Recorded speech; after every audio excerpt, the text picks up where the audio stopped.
It's Friday, 2 p.m. You've had the best week of your life. You're up $2,000. You followed your plan to the letter. You feel like, for the first time in years, you've finally figured it out. But then, something strange happens. You're looking at the charts, not even looking for a setup, just watching. And you see a move. It's not your setup. It's actually a pretty low-quality move. But a voice in your head says, just one more. If I make another 500, it's a legendary week. You enter. You double the size. And within 10 minutes, the market reverses.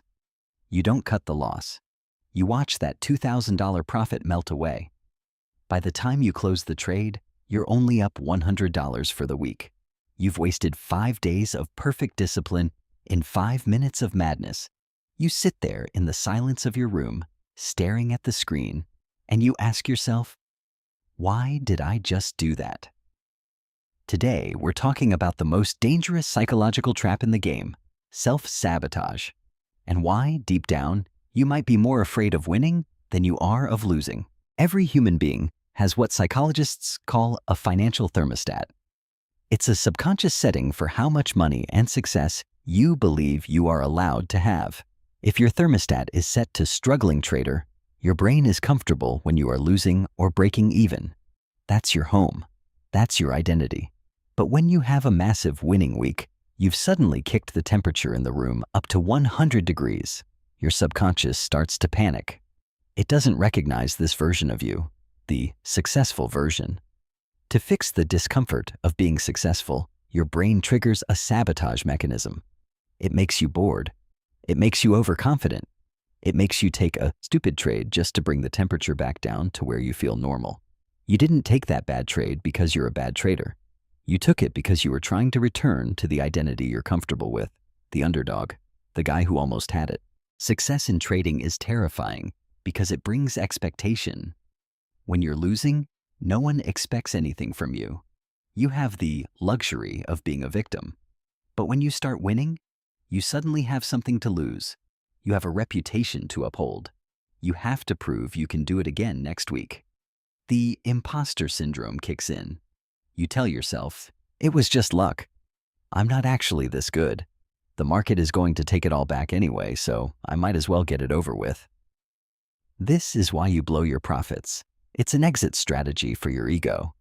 If you lose the money on a stupid trade, you can tell yourself, I'm still a great trader, I just had a momentary lapse in judgment. It's a lie we tell ourselves to avoid the terrifying reality that we are actually capable of being wealthy, and that we have no one left to blame but ourselves if we succeed.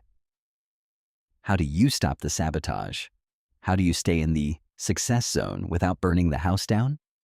First, you have to acknowledge the profit hangover. After a big win, you are in the most dangerous state possible. Your dopamine is high, and your fear is low. This is when you must implement the success tax.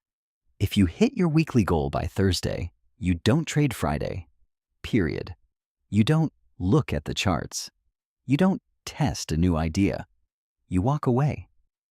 You have to teach your brain that it is okay to sit in the heat of success without reacting. Second, you have to expand your identity. You have to stop seeing yourself as the struggling trader who is trying to make it. You have to start seeing yourself as a portfolio manager whose only job is to protect the equity curve. A portfolio manager doesn't care about the rush of a legendary week. They care about the stability of the year. The next time you're up big and you feel that itch to take a random trade, stop. Recognize that itch for what it is. Your ego trying to drag you back into the dark because it's afraid of the light. It is okay to win. It is okay to be successful. You don't have to give it back just to feel normal. Get comfortable with the heat. Stay in the room.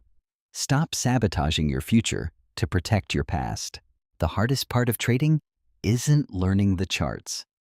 It's learning to live with the person you become when you're winning. Most people can handle a loss. They've been doing it their whole lives. But very few can handle the weight of success without trying to throw it away. If you want to keep the money you make, You have to stop seeing yourself as a victim of the market and start seeing yourself as the master of your own impulses. Because here is the truth. The market will always give you an opportunity to destroy yourself. It will always offer you one more trade. It will always whisper that you're an imposter right when you're on the verge of a breakthrough. And if you're doing this alone in the dark, with no one to hold you accountable, you will eventually listen to that voice. That is why I started Market Survival. This isn't just a YouTube channel about technical analysis or prop firm hacks. This is a fortress for the retail trader. We are building a community of people who are tired of the get-rich-quick lies and are ready to do the surgical, psychological work required to actually stay in this game for the next 10 years. We don't just celebrate the wins, we study the discipline it takes to protect them.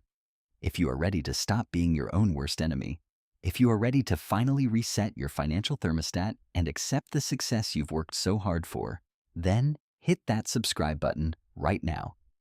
Join the movement. Stop the sabotage.